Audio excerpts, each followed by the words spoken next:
So, nandito po tayo sa bilihan po ng prutas. Dahil, anong pangalan nito? Bangkirohan. Nandito po tayo sa Bangkirohan.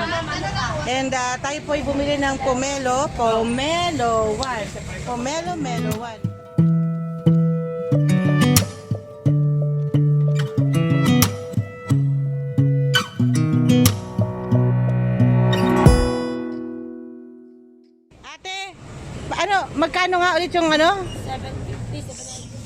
750, 700 na lang daw. Yung etong anong tawag dito, itong suha. So 5 kilos po siya. Pasok naman po siya sa kilo namin. Tapos meron po kaming 20 kilos. Ayan po sila plasos. Si Papa Resi bumili rin po siya ng banana. Yan po yung ano, yan yun? Suha. Yung suha. Okay, so mayroon po silang free taste dito. Nilaban po nila na matamis siya. Nilaban po to, laban. Kasi kung hindi lalaban, babawi. Ng ano na yan. So yan. Marang yan? Marang yan? Parang matigas pa. Yan, so ito po yung mga prutas sila dito. May mangga. Hinog, hilaw, pomelo 1, may apple, kiat-kiat, yan, mangga.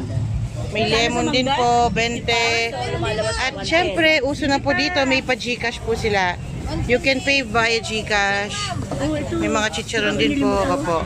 Yan. So, yan, yan.